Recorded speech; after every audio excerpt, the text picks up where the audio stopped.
en que el veneno está en la dosis. Todo es veneno y nada es veneno dependiendo de qué cantidad yo consuma. Dentro de la alimentación, las grasas saturadas y el colesterol alimentario, es decir, el colesterol que comemos, se pensaba que era el demonio, es decir, lo peor que existe. Entonces, por mucho tiempo la recomendación era dietas bajas en grasa. Muy decentemente estás contradiciendo esa idea de darse el premio el fin de semana, pero sabes que estoy de acuerdo con lo que estás diciendo.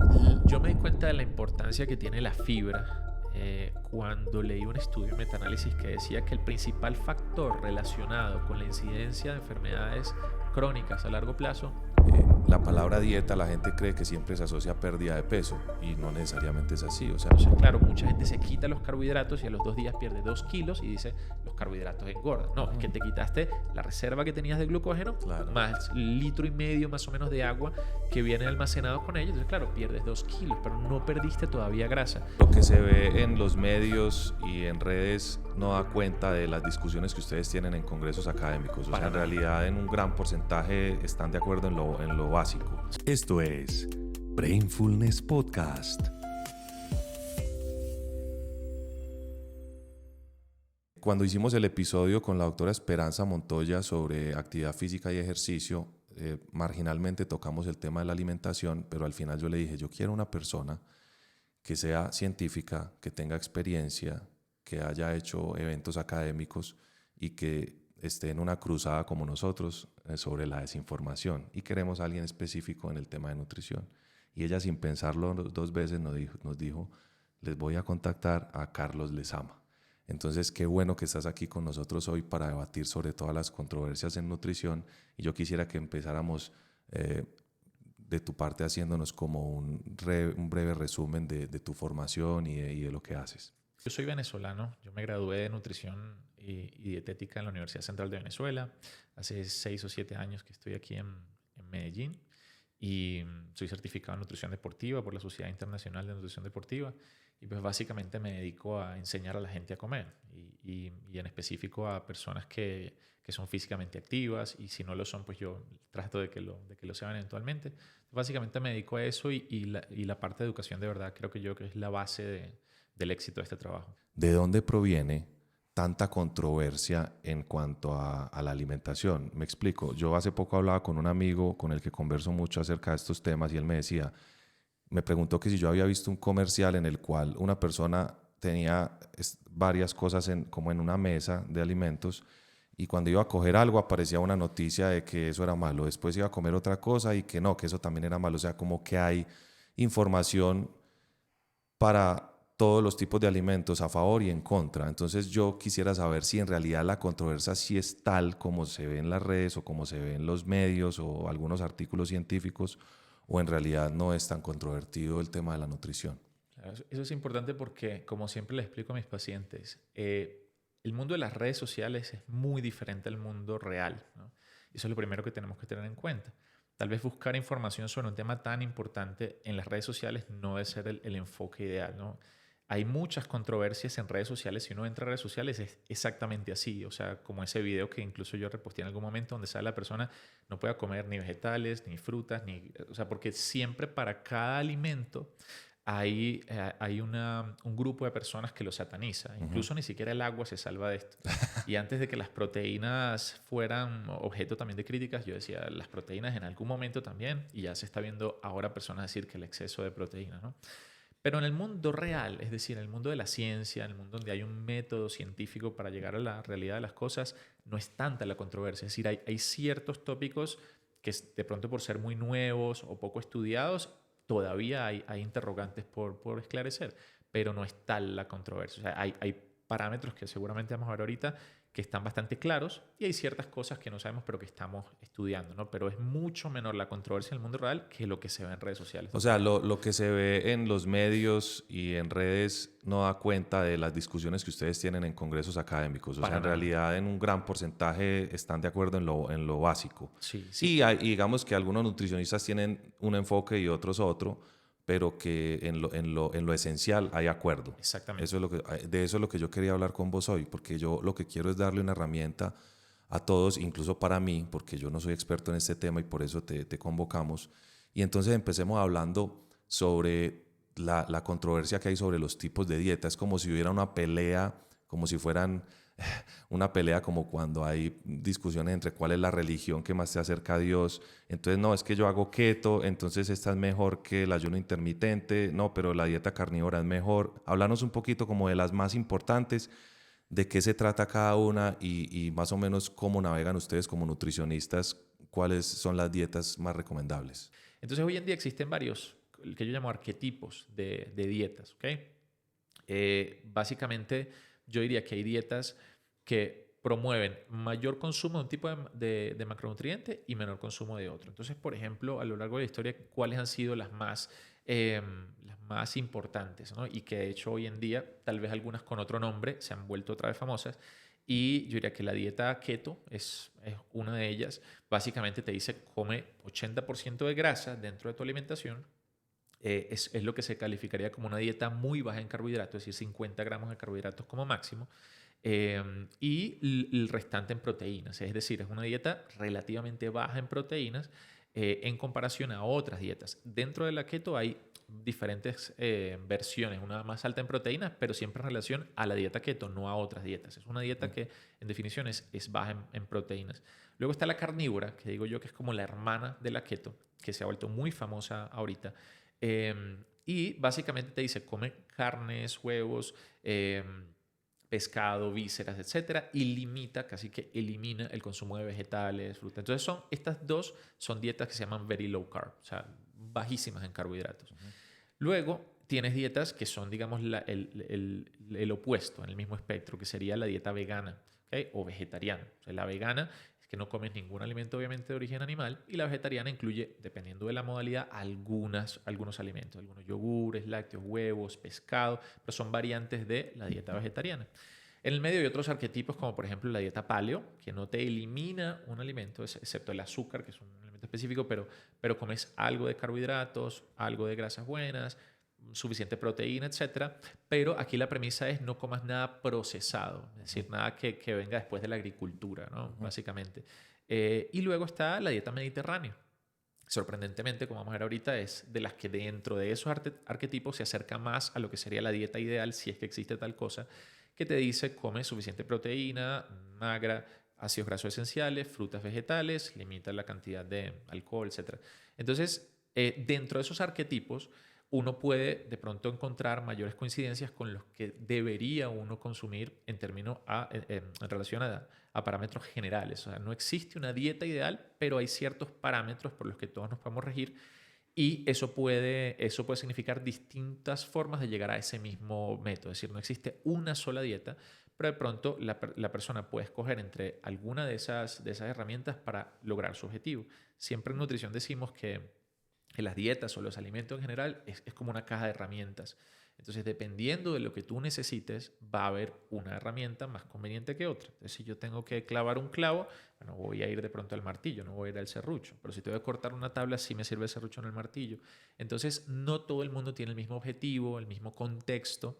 Entonces, por eso, a la hora de decir, bueno, tal dieta es buena o no, hay que preguntarse, ¿para quién? Y qué objetivo tiene, o sea, cuál es su contexto y hacia dónde quiere ir. Y ahí es donde podemos decir, bueno, tal vez esta herramienta le puede servir más que otra. La palabra dieta, la gente cree que siempre se asocia a pérdida de peso y no necesariamente es así. O sea, por ejemplo, el objetivo de una dieta en un anciano que está con pérdida muscular, que nosotros le llamamos sarcopenia, y que queremos que recupere, pues va a ser más hiperproteica, en fin, ustedes ya son los que hacen todos esos cálculos. Pero la palabra dieta realmente no implica siempre el objetivo de perder peso, aunque cuando de perder peso se trata, ustedes hablan mucho de lo de la restricción calórica, ¿cierto?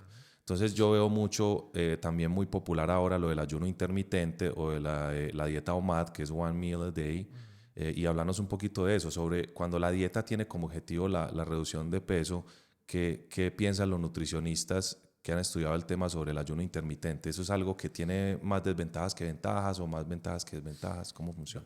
Como tú ahorita lo decías muy bien, una dieta no significa necesariamente perder peso y tampoco significa restricción. Por eso es que mucha gente le huye a hacer una dieta o la gente dice estoy a dieta cuando se está restringiendo cosas. Lo cierto es que dieta significa lo que uno come, es decir, la totalidad de las cosas que uno come. Entonces, tú llevas una dieta, yo llevo una dieta. Incluso personas que no están conscientes de qué comen llevan una dieta. Todos Tal llevamos vez una dieta. todo el que come lleva una dieta, ¿cierto? Ahora, ¿cuál es el objetivo? Tratar de mejorar la calidad de esa dieta para lograr el objetivo que tenga, sea perder peso, sea ganar una competencia o sea recuperarnos de una enfermedad, lo que sea. Para todo eso se requiere un patrón alimenticio o una dieta. Ahora, el ayuno intermitente en específico, diríamos que no es una dieta en el sentido de que no te dice qué comer. Lo que te dice el ayuno intermitente es cuándo no comer. Entonces, hay muchísima confusión respecto al ayuno. Es decir, si nosotros entendemos que para perder grasa corporal, que todos cuando decimos quiero perder peso, realmente nos estamos refiriendo a perder grasa. Nadie quiere perder músculo, al menos no conscientemente. Ni masa ósea, por ejemplo. Ni masa ósea, por supuesto. Entonces, cuando nosotros, en la ciencia, este es un ejemplo claro de cómo en la nutrición, en redes sociales, hay mucha controversia que no existe en el mundo científico. En el mundo científico, una de las cosas que se entiende desde hace mucho tiempo, muchas décadas, es que para reducir el tejido adiposo, la grasa corporal, tú necesitas crear lo que se llama un déficit energético. Es decir, tienes que comer menos calorías a través de la alimentación de lo que estás gastando, es decir, un balance energético. Esto, como es un concepto tan abstracto y se entiende poco, nosotros los seres humanos en general tendemos a rechazar aquello que no entendemos instintivamente. Entonces la gente dice cosas como nosotros no comemos calorías. Es cierto, no comemos calorías, comemos alimentos que dentro del cuerpo se convierten en energía. Pero nosotros necesitamos energía para vivir, para movernos, etc. Entonces, como en una cuenta bancaria, si yo tengo un ingreso que es menor al gasto, yo de algún lado tengo que sacar ese diferencial y en este caso lo saco de las reservas de grasa corporal, que es la reserva más eficiente que tenemos de energía. Entonces, cuando tienes una gran reserva de grasa, al comer menos energía de la que estás gastando, y sobre todo si te mueves y haces ejercicio, entonces ese diferencial, ese déficit energético o déficit calórico, tu cuerpo lo va a suplir con las reservas de grasa y empiezas a perder grasa. En contraparte, por supuesto, si como más de lo que gasto, ese excedente que no se puede disipar en el ambiente, ¿no? Por ley de termodinámica, yo lo tengo que almacenar y la forma más eficiente es esa. Entonces, que cualquier cosa, cualquier estrategia, dieta, etcétera, que me lleve a comer menos calorías de las que yo estoy gastando, me va a hacer perder grasa, aunque yo no esté consciente de cómo está funcionando. Entonces, pasa con el ayuno intermitente que si yo, vamos a imaginar el caso clásico, 3 comidas en el día. Una persona que está de pronto ganando peso, que no hace ejercicio, tiene malos hábitos en general y tiene desayuno, almuerzo y cena. Esa persona escuchó en redes sociales esto del ayuno intermitente o de un amigo, lo que sea, y dice, bueno, ¿cómo es eso? No, quítate el desayuno. Está listo. Me quito el desayuno y hago solamente almuerzo y cena. Y inadvertidamente esa persona está consumiendo ahora menos calorías. ¿Okay? Ella piensa que es porque está haciendo ayuno intermitente, pero inadvertidamente está comiendo menos calorías y si eso lo lleva a un déficit energético, esa persona va a perder peso. Por eso hago la aclaración, si te lleva a un déficit calórico, porque si tú haces ayuno intermitente, pero dentro de la ventana de ingesta, esas 2 comidas o 3 comidas que Tienes hagas, atracón, eso. exactamente, que es lo que muchas veces puede ocurrir si yo no aplico el ayuno de manera razonable, individualizada. Por ejemplo, entreno a las 6 de la mañana y mi primera comida es a las 2 de la tarde. Obviamente, en ese bloque de comida yo voy a tener un hambre voraz y va a ser difícil mantener, ¿no? ese déficit energético. Pero, dicho de otra forma, no te dice entonces cuántas calorías comer o no te lleva necesariamente a un déficit calórico. Pero en la mayoría de las personas, si el único cambio que hago es quitar comidas, obviamente voy a comer menos calorías de las que antes comía. Ahora, pero entonces ahí sería, digamos, a ver si vamos, como si estoy entendiendo y también para la audiencia que de pronto se esté confundiendo. Usted me está diciendo que si una persona come 10 veces al día, pero globalmente tiene un déficit calórico, no debería haber mucha diferencia con la que come una sola vez al día, pero con el mismo porcentaje, pues con las mismas calorías que esa persona que la distribuyó. De hecho, en el mundo científico, las dietas o las estrategias suelen analizarse de esa forma. Es decir, si yo quiero saber si esta dieta tiene beneficios, yo la comparo en las mismas calorías y en muchos casos en las mismas proteínas con otra dieta a ver si realmente hay una diferencia. Entonces, cuando se ha comparado estrategias de ayuno intermitente con estrategias de déficit calórico continuo, que es como se llama cuando haces un patrón de alimentación normal, desayuno, almuerzo, cena, etc., si las calorías son las mismas, el resultado es equivalente. El tema es que en la práctica no ocurre así, porque nadie que hace ayuno intermitente, o al menos diría yo que el 99% de las personas que hacen ayuno intermitente solo quitan comidas. Es decir, esa persona quita el desayuno o quita la cena y no la comprime, o sea, no comprime la ventana y, por ejemplo, desayuna a las 12, almuerza a las 4 y cena a las 8. Eso casi no pasa, simplemente no desayuno o no ceno. Entonces, yo siempre le digo a la gente, si quieres saber si el ayuno intermitente sirve, simplemente comprima la ventana de alimentación, coma lo mismo y va a ver que no hay diferencia. Y eso es lo que se hace dentro del mundo científico y se ha visto, y esto ya hay metaanálisis, o sea, estudios serios que muestran que si las calorías son las mismas, no hay diferencia. Ahora, para muchas personas puede ser muy fácil. La ventaja del ayuno intermitente es que es muy fácil de aplicar. Quita una comida. Entonces, claro, hay personas a las que esto le puede servir porque tal vez no sienten apetito en la mañana, no hacen actividad física, su mayor cantidad de calorías las comen en la mañana, qué sé yo. Pero si esa persona es deportista, entrena por la mañana, se quita el desayuno, eso le puede llevar a comer aún más calorías y no ser sostenible. Que al final la adherencia o la sostenibilidad de cualquier herramienta es la base del éxito a largo plazo. Porque cuando nosotros nos embarcamos en cualquier estrategia nutricional o cambio de hábito de vida en general, el objetivo principal debería ser que eso lo pueda sostener para el resto de la vida. Por ejemplo, como James Clear en el libro de Hábitos Atómicos lo dice, que uno tiene que hacer un hábito saludable o bueno, fácil, hacerlo fácil. Atractivo. La gente a veces se complica mucho. O sea, para pasar ya, estamos hablando globalmente pues como de la ingesta calórica y a la energía que yo estoy consumiendo, ingresos y egresos, y en eso se basan pues como los diferentes tipos de dieta, pero también se diferencian en la calidad de los alimentos que se consumen. Totalmente. Porque vos podrías adquirir la misma energía o las mismas calorías de diferentes fuentes y al final el efecto también va a ser diferente por la calidad del alimento, si es ultraprocesado o no, si son carbohidratos de azúcares añadidos, en fin. Pero podríamos decir entonces que la gente no se debería preocupar tanto por el nombre de la dieta, sino por decir, bueno, yo de esta edad, de este sexo, con estas especificaciones, con estos parámetros antropométricos, con la ayuda de un nutricionista debería tener esta alimentación y de acuerdo a mis objetivos, ¿cierto? Si es reducir de peso, si es ganar masa muscular, en fin, que ahí es donde entra también lo de nutrición deportiva. Pero no debería haber como esa pelea entre diferentes tipos de dieta porque todas en realidad tienen algo de utilidad, depende como del contexto, ¿cierto? Por supuesto. Bueno, entonces para entrar ya como en los aspectos más específicos, uno de los temas, digamos, muy controvertidos que hay en todos los medios que hemos hablado es el tema de las grasas, porque yo he sentido como que es como un péndulo, ha sido como medio pendular. Por ejemplo, yo recuerdo que cuando yo estaba empezando medicina a principios en el 2000, 2001, hace más de 20 años, había una demonización importante sobre las grasas saturadas, pero entiendo, y vos nos confirmarás que eso después cambió, como que no era tan así, y en realidad hay otro tipo de grasas como las grasas trans que pueden tener unos efectos más perjudiciales para la salud. Explícanos los tipos de grasas que hay para la gente y cuál es la evidencia actual que se tiene sobre los beneficios o perjuicios de estas. Bueno, para conectar esto con lo que venimos hablando, justamente ese ingreso de energía que tenemos dentro de la dieta exclusivamente se hace a través de 3 macronutrientes, de las grasas, de los carbohidratos y de las proteínas. Cada uno de ellos, por supuesto, tiene sus controversias. En el caso de las grasas, lo que ocurre, al menos en el mundo científico, es que se vio que de los tipos de grasas, que básicamente hay grasas saturadas y grasas poli y monoinsaturadas, es decir, insaturadas. Eso tiene que ver con la estructura química, cosa que no es tan relevante, pero básicamente si yo tuviera que decir, bueno, ¿cómo reconocer grasas saturadas? Son las grasas que provienen principalmente de origen animal. Es decir, cuando hablamos de grasas saturadas, hablamos de carnes grasas, de lácteos grasos, de mantequilla, mayonesa, etc. Cuando hablamos de grasas insaturadas, hablamos de grasas principalmente de origen vegetal, aguacate, aceite de oliva, frutos secos, semillas, etc. Hay excepciones a la regla, de pronto el coco es más grasa saturada, los pescados son más grasa poliinsaturada, pero en general esa es una buena forma de dividirlas mentalmente.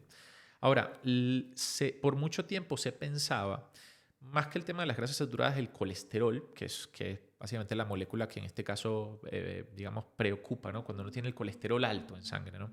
Entonces se sabe que ese colesterol elevado en sangre tiene correlación muy estrecha a lo largo de la vida con la incidencia de enfermedades cardiovasculares, infartos, etc. Ahora, dentro de la alimentación, las grasas saturadas y el colesterol alimentario, es decir, el colesterol que comemos, se pensaba que era el demonio, es decir, lo peor que existe. Entonces, por mucho tiempo la recomendación era dietas bajas en grasas y específicamente en grasas saturadas. En las etiquetas de los alimentos es muy común ver grasas saturadas casi que en negrilla porque la gente es algo que debe buscar. Entonces, la realidad de las cosas es que el exceso de grasas saturadas está estrechamente relacionado con la aparición a lo largo de décadas de enfermedades cardiovasculares. Eso no ha cambiado. Es decir, eso se mantiene hasta hoy en día.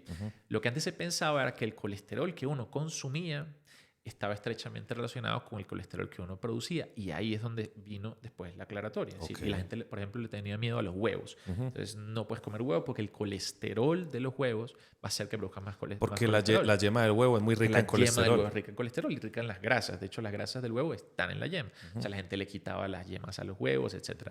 Ahora, se entendió después que el colesterol alimentario no necesariamente era el causante de un aumento en el colesterol que produce el cuerpo. Ese colesterol es producido en respuesta a la cantidad de grasas saturadas ingeridas. Entonces, no es el colesterol per se, sino la cantidad de grasas saturadas. Entonces, se ha visto que hay una correlación casi lineal entre la ingesta o la exposición a lo largo de la vida a grasas saturadas con la incidencia de enfermedades cardiovasculares. Ahora, ¿qué es lo que ha pasado en el mundo, digamos, de las redes sociales o del social media? Antes de que ocurrieran las redes sociales, pues la televisión, lo que sea de los 80, eso fue variando. Entonces, el malo de la película empezó a ser otro villano que ya vamos a ver ahorita y se perdió un poquito de atención sobre las grasas. Okay. El problema es la falsa dicotomía. Y una dicotomía es cuando tú tienes solamente dos opciones contrapuestas como únicas. Entonces, o es blanco o es negro. Y en nutrición y en la ciencia en general, rara vez las cosas funcionan así. Entonces, se sigue manteniendo la premisa de que el exceso de grasas saturadas es perjudicial, pero eso no quiere decir que no podamos o que no necesitemos comer grasas saturadas. Entonces, muchas de las malas interpretaciones que vemos en redes sociales vienen de esa falsa dicotomía. Por ejemplo, las grasas saturadas no son malas porque las necesitamos para producir colesterol, para producir hormonas sexuales. Entonces, hay una falsa dicotomía porque no quiere decir que porque algo sea necesario en cantidades adecuadas, su exceso no puede ser perjudicial. Y si vamos a ver, el agua es exactamente igual. El agua la necesitamos todos para vivir. Pero si yo tengo un exceso de agua, y al final vamos a hablar de eso, yo puedo morir. Puedo producir hiponatremia. Entonces, no significa que el agua sea mala. Correcto. Entonces, el problema es ver las cosas en blanco o negro. Y normalmente eso sucede cuando una persona no ha sido formada en un tema. Entonces, si yo veo un alimento como malo o bueno, yo estoy perdiendo gran parte de los matices que tiene, o la totalidad de los matices que tiene ese alimento o esa área en general. Entonces, en el caso de las grasas, sí es cierto que el exceso de grasas saturadas está correlacionado con enfermedades cardiovasculares, sobre todo después de décadas, porque esto no es algo que vamos a ver en 2 semanas, 3 semanas. Esto tiene que ser décadas. Pero no quiere decir que no necesitemos cierta cantidad. Cerca del 30%, una tercera parte de las grasas que consumimos en el día deben ser grasas saturadas. Es decir, debemos comer ese tipo de cosas, pero no debe ser la mayor parte de las grasas que consumimos. O sea, si alguien, por ejemplo, en tu consulta te dice, es que a mí me encanta el chicharrón, vos le decís, ve, si lo comes moderadamente no debería haber problema. O sea, lo que estás aquí advirtiendo es que demonizar un alimento porque contiene algún componente que ha demostrado efectos no muy buenos para la salud, realmente no es el componente como tal, sino el exceso de ese componente, claro. Que es más o menos a lo que se refería Paracelso, este filósofo y médico de hace mucho tiempo, en que el veneno está en la dosis. Todo es veneno y nada es veneno dependiendo de qué cantidad yo consuma. Y eso aplica también para lo que está hecho como veneno. O sea, si uno consume una cantidad microscópica de cianuro, probablemente no se va a morir. Claro. Entonces, yo creo que eso es muy importante y lo iremos desarrollando también como en los otros temas. Entonces, conéctame esta idea de las grasas con la discusión también que hay sobre los aceites, que fue una de las preguntas más comunes de toda la gente. Yo siento que esta controversia es más o menos nueva. Como que salió el aceite de coco, el de girasol. Entonces, hablarnos un poquito sobre el tema de los aceites para cocinarlo, el tema de la temperatura que pueden tolerar o cuáles son los ideales para cocinar. Claro, en nutrición, algo que es muy atractivo y que mueve masas, y eso obviamente interesa en el mundo de las redes sociales, más no en el mundo de la ciencia, es tener un enemigo contra el cual ir, ¿cierto? Y ese enemigo cambia. Entonces, cuando me aburro de tal casi enemigo, deliberadamente. Exacto. Entonces, ¿por qué? Porque en esa narrativa, al final, en las redes sociales, el éxito de cualquier dieta tiene que ver con la narrativa que hay detrás de ella. Entonces, te ofrezco un enemigo, te ofrezco una solución que por supuesto la tengo yo y no la tiene más nadie, etc. Entonces, solo a través de esta solución vamos a vencer ese enemigo, que generalmente detrás de eso hay conspiración, hay big no sé qué. O sea, los aceites son uno de los principales contribuyentes del exceso calórico de las dietas occidentales. ¿Sí? Todo lo comemos frito o al menos lo preferimos frito, ¿no? Entonces, obviamente, cualquier cosa que te lleve a un excedente calórico te va a perjudicar. Va a aumentar la inflamación dentro del cuerpo, cosa que es diferente a la distensión. Mucha gente confunde inflamación con distensión abdominal. Hay muchos alimentos que nos pueden causar distensión, es decir, un incremento del volumen abdominal, ¿verdad? Sensación de gases, etcétera. Eso es muy diferente a la inflamación sistémica. Nosotros no podemos sentir que estamos inflamados. Nosotros tendríamos que hacer un examen de sangre para ver ciertos parámetros y marcadores de inflamación, interleucina 6, etcétera, pero uno no puede sentir que está inflamado. Entonces, este tipo de alimentos que te llevan a ganar grasa corporal, hay que entender que la grasa corporal es un tejido proinflamatorio, a diferencia del músculo, por ejemplo, que es antiinflamatorio. Entonces, si yo con el tiempo voy ganando grasa a expensas de una alta ingesta de alimentos fritos o de aceite en general, entonces yo voy a aumentar mi estado de inflamación, pero no por ese alimento en específico, sino porque estuve comiendo, digamos, consistentemente un exceso de calorías y eso me llevó a estar inflamado. Entonces, cuando una persona deja de consumir o al menos reduce importantemente la cantidad de azúcar que usa, de aceite que usa en las preparaciones, por ejemplo, si este pollo antes lo hacía frito, estas papas antes lo hacía frita, todo lo cocinaba con aceite, que es algo muy común en la cocina latinoamericana, cocinar con aceite. Entonces, al quitarlos, yo empiezo a sentirme mejor. ¿Y qué pienso? Si escuché a alguien que me decía que los aceites eran lo peor, digo, sí, los aceites eran lo peor. No, es que redujiste tu total calórico. Por otras razones, tal vez valga la pena reducir la ingesta de aceites, pero no significa que eso se aplique a todos los aceites. Por ejemplo, una de las prácticas que es más beneficiosa a la hora de adoptar mejores hábitos alimentarios es incluir más aceites vegetales, oliva, canola, girasol, etcétera, y tratar de reducir las grasas saturadas. Y esto se ha visto en el mundo científico una y otra vez. O sea, se ve que la sustitución de grasas saturadas por grasas poliinsaturadas siempre va a mejorar los parámetros metabólicos, siempre. Ahora, en las mismas calorías, en la misma cantidad. Pero si yo comparo dos dietas, una donde la persona usa poco aceite y otra donde usa mucho aceite, por supuesto en la que usa mucho aceite va a tener más calorías y si la lleva a ganar peso va a ser peor para el estado inflamatorio, etcétera. Entonces no es que los aceites vegetales sean tóxicos, sean inflamatorios. En Europa, por ejemplo, se consume mucho aceite de oliva y que hace parte de la dieta que mediterránea. hace parte de la dieta mediterránea y son personas que tienen parámetros metabólicos envidiables. Entonces no es un alimento en específico. El tema es que muchas veces los aceites y los azúcares añadidos son uno de los principales contribuyentes del exceso de calorías. Y como eso no lo podemos ver, no lo podemos percibir. Nosotros vemos el aceite. Pasa que vemos el azúcar. la gente es como que separara el medio a través del cual cocinó con el alimento que está Por consumiendo. supuesto. La gente ve las papas, por ejemplo, pero no ve el aceite en el que está sumergido y por eso piensa que las papas fritas es el carbohidrato el perjudicial. Pero yo le digo a la gente, cómase una papa entera con su cáscara a ver si puede comer más de una papa en una comida. La papa, de hecho, es el carbohidrato más saciante, el alimento más saciante que hay, por soporte de fibra y demás. Entonces, lo que hay que empezar a ver es que la calidad del alimento importa, la cantidad importa, e incluso a veces el momento en el que lo consuma también es muy importante. Podemos hablar de eso luego. Pero los aceites vegetales no son tóxicos. Este es una falacia que viene de la narrativa de que todo lo que venga del vegetal, por eso siempre lo vas a ver en las corrientes keto y carnívora, que como están de moda, entonces el enemigo nuevo ahora, ya se cansaron del azúcar, ahora vienen los aceites vegetales, y después vienen los vegetales, las frutas. Viste que hay un patrón hacia todo lo que venga de origen vegetal para una persona cuyo sesgo es a favor de las dietas altas en proteínas animales, grasas animales, siempre va a ser mejor. Entonces es una forma de lavar la reputación de las grasas saturadas echándole la culpa a las grasas vegetales, no a las animales. O sea, para resumir ahí el tema de los aceites conectado a lo de las grasas, las vegetales son más probablemente insaturadas, las animales probablemente son más saturadas, pues esa es como la manera que nos dice para reconocerlas más fácil, aunque hay excepciones como lo del aceite de coco. Pero la recomendación en la que los nutricionistas están de acuerdo y lo que la evidencia actual dice es que los aceites vegetales deberían preferirse y que la cantidad es el tema importante acá. Totalmente. Porque si usted pone una papa a nadar en aceite vegetal, pues también va a absorber mucho de ese aceite y te vas a pasar probablemente. Y ahí entra lo que preguntabas de las grasas trans. Yo siempre hablo de algo que se llama el semáforo de las grasas, ¿no?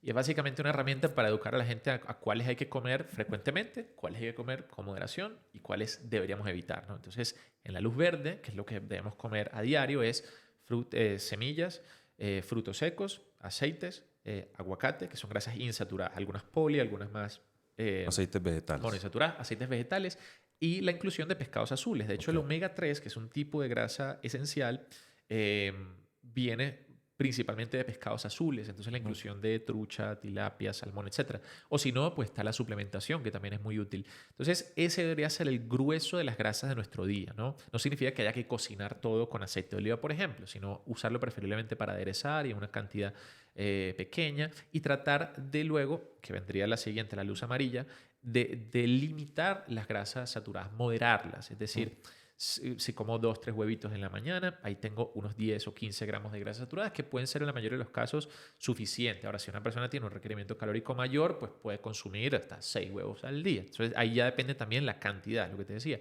Y luego el rojo deberían ser las grasas trans. Las grasas trans son grasas que fueron, digamos, son grasas vegetales, pero han sido hidrogenadas y se han convertido en un tipo de compuesto que es muy perjudicial para la salud. Entonces, las grasas trans sí son el enemigo. Si es que hay que ver un enemigo, ¿no? El malo de la película, podría ser las grasas trans. Se encuentra en pastelerías, bollería de todo tipo. O sea, generalmente cuando comemos alimentos ultra procesados están cargados de grasas trans. Entonces, ese sí ahí es donde hay que poner el ojo. No es que hay que dejar de comer grasas saturadas, hay que limitarlas. Y no es que hay que satanizar por ser tóxicos los aceites vegetales, todo lo contrario, hay que incluir más aceites vegetales dentro de la alimentación. Y volviendo a este tema de la creación de hábitos, por ejemplo, una de las estrategias para ayudarle al cerebro a que los adquiera más fácil es como, venga, no satanice, por ejemplo, en cuanto a nutrición se refiere, sino que dese un premio. Eventualmente, por ejemplo, si ya hablamos de que aquí el problema es la cantidad, como yo estuve juicioso toda la semana, me voy a comer un chicharroncito el fin de semana que tanto me gusta y no hay problema. O Y un eso hace que martes sea... por la tarde, o sea, ahí hay Exacto. que... Yo siempre le digo a la gente que hay que enfocarse más en incluir cosas. De hecho, Sí. muchas veces mis pacientes se sorprenden porque yo no les quito nada, ¿no? Ellos, digamos que si es primera vez que va a un nutricionista, esperan que les quiten Sí. el gluten, los lácteos, no Sí, sé sí. qué. No les hablo de quitarse cosas, Sí. sino, venga, ¿qué es lo que está faltando? Hay que incluir cosas. Y solo la inclusión de... O sea, si tú empiezas a comer más aceites vegetales, semillas, frutos secos, etcétera, automáticamente empiezas a desplazar la mantequilla, las otras grasas. Entonces, la inclusión siempre va a hacer que espontáneamente se reduzca el consumo de esas cosas que tal vez ahorita están en exceso, porque los excesos vienen de una ausencia previa. Entonces, si yo estoy comiendo muchos azúcares y muchas grasas saturadas porque no hay suficientes carbohidratos fibrosos y no hay suficientes grasas mono y poliinsaturadas. Entonces, eso es importante, trabajar desde la inclusión y no desde la exclusión, y tampoco ver, que eso también es muy importante, no ver el comer bien como algo que haya que retribuir positivamente. Me explico. El concepto del cheat meal, por ejemplo, que si yo he comido en la semana muy limpio, entonces el fin de semana puedo o incluso debo comer algo que me guste. Entonces, cuando yo establezco esa dicotomía, el cerebro enseguida dice, lo que estoy haciendo en la semana es malo, es incómodo, es un castigo, etcétera. Y lo que hago el sábado por la noche, esa hamburguesa, ese chicharrón, es algo bueno, es algo apetecible, sino que es empezar también a ser atractivo el día a día, o sea, que la persona disfrute su plan nutricional en la semana y así el fin de semana tal vez tiene más opciones para variar a la hora de comer fuera de casa. No va directamente a la grasa saturada o algo así, sino darse digamos, el permiso de combinar cosas. Y por eso te decía, no tiene que ser el sábado en la noche, puede ser un lunes. Pero sabes que me gusta lo que estás diciendo porque de manera muy, muy decentemente estás contradiciendo esa idea de darse el premio el fin de semana, pero sabes que estoy de acuerdo con lo que estás diciendo, aunque es diferente a lo que yo pensaba, Sí. porque la idea no es ver la dieta, o sea, la idea también de este episodio es que la gente deje de ver los alimentos como malos y buenos, sino como aprender a comer. Y por ejemplo, ahorita te iba a hacer una pregunta sobre que me hicieron varias personas sobre preguntarle cuál es la máxima cantidad de huevos a la semana que se pueden comer. Y la verdad es que ya explicaste que no importa. Depende es de qué estás comiendo en lo que no es huevo. Claro. O sea, me imagino que por ahí Sí. va la cosa. Yo Porque, diría- o hay una recomendación de un número a la Sí, semana. fíjate ¿no? que es una pregunta muy frecuente porque además, sobre todo en Colombia, se suele, en muchos casos, cenar lo que se desayuna, ¿viste? La arepita con huevos. Entonces, hay personas que cenan tal vez 3 huevitos, se comen 3 o 4 a la noche también y me preguntan, ¿eso es excesivo? Depende de quién. y depende del objetivo. Entonces, ¿qué pasa? Cada huevito tiene unos 5 gramos de grasas saturadas. Entonces, si yo me como 6, tengo 30 gramos de grasas saturadas. ¿Cuánto es mi requerimiento total? Porque si estoy comiendo 100 gramos al día porque lo necesito, tal vez esos 30 dentro de un contexto donde es la única fuente de grasas saturadas que consumo. No como carnes rojas, no como queso, no como mantequilla. Bueno, tal vez podrían marcarse. Pero si es una persona que no es físicamente activa, que está en sobrepeso, que incluso tiene un colesterol elevado en sangre, probablemente con 2 o 3 huevitos sea más que suficiente en el día. Entonces, la recomendación es que acuda a un profesional, obviamente eso es lo ideal, pero si quiere tener como una idea, en la mayoría de las personas promedio, no el atleta de élite, sino personas promedio, yo diría que con comerlos en una comida es suficiente. 2, 3 huevitos en una comida, para la mayoría de las personas es suficiente. Y ya valorar con el nutricionista si debido a la energía que consume en el día le caben más Puede huevos si comer es que más, le ¿no? gusta Que es un tanto. pequeño Sí. porcentaje de la población. Todo depende del contexto. Es lo mismo de la fórmula de los 8 vasos de agua al día. Eso es muy relativo. Depende del tamaño, del sexo, de la Correcto. actividad que hace. En fin, sí, muy interesante eso. Y háblame un poquito, conectando esto con las grasas, porque los lácteos también tienen grasas, pero sobre esta controversia que ha habido en cuanto a la necesidad o no de tomar leche, en el caso de Latinoamérica, de vaca. Yo recuerdo que en mi infancia era tome mucha leche, tomábamos Para leche crecer. parejo, que para los huesos, que no sé qué, y ahí en la etiqueta decía tiene calcio y vitamina D, y no. Y eso después se debatió porque en realidad parecía que el efecto sobre los huesos no era tal como se pensaba. ¿En qué estamos hoy con lo de los lácteos? O sea, en realidad hay gente ahora diciendo, de nuevo, el nuevo enemigo, que es que la leche de vaca no es para los humanos y que la leche de vaca es mala u otras leches o lácteos. ¿En qué estamos con ese tema de los lácteos ahora? Es una buena pregunta porque me permite aclarar algo importante y es que el hecho de que un alimento sea conveniente no quiere decir que sea necesario. O sea, por ejemplo, en nutrición se habla de alimentos esenciales, elementos o nutrientes, mejor dicho, esenciales y no esenciales. Entonces, hay cosas que el cuerpo necesita captar de fuera porque no lo puede producir y hay cosas que sí puede producir. Entonces, en el caso de los lácteos, perfectamente podríamos vivir sin los lácteos. Los lácteos no tienen cosas que nosotros no podamos sintetizar de alguna otra o conseguir al menos en otros alimentos, porque a nivel de proteínas, los lácteos son una excelente fuente de proteínas. De hecho, a nivel de suplementos, que seguramente hablaremos luego, el mejor suplemento nutricional en polvo de proteínas viene de la leche, ¿no? La proteína del suero de la leche.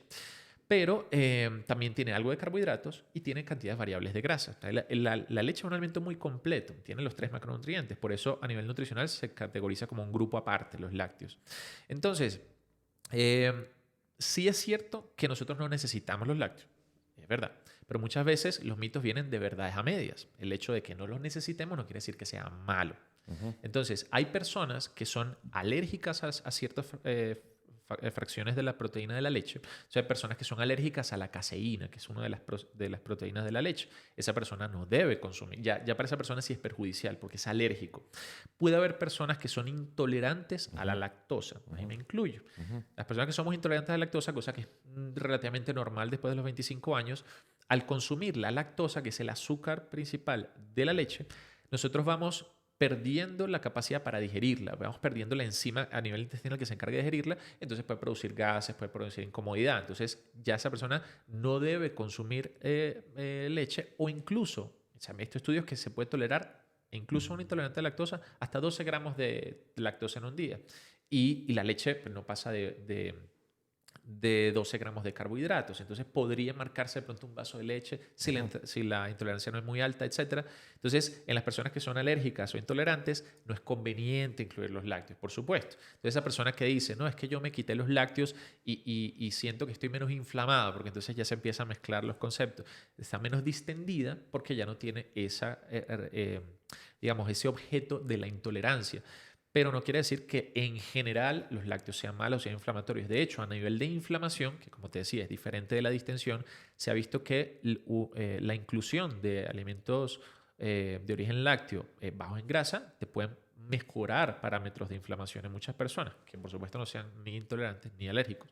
Y ya luego las grasas, sí es verdad que como es un alimento de origen animal, la mayoría de sus grasas van a ser, según lo que hemos visto, saturadas. Entonces, dependiendo de mi contexto, si yo soy una persona que tiene colesterol elevado, que de pronto estoy buscando perder peso y para mí la saciedad y la cantidad de grasas son cosas importantes, entonces la leche sale perdiendo porque es un alimento que es líquido, es denso en energía, entonces no me genera mucha saciedad, me genera más calorías y tiene algo extra de grasas. Entonces, por eso en la mayoría de los casos cuando se busca aumentar el volumen y la densidad de la alimentación, pues los lácteos no son el primer elemento. Ahora, si esa persona dice, es que yo el cafecito le echo un poquito de leche, y solo para pintarlo, perfecto, puede usar una leche descremada, si no le cae mal y no es alérgica, no es intolerante, perfectamente. O sea, ese poquito de leche en el café no va a ser un problema.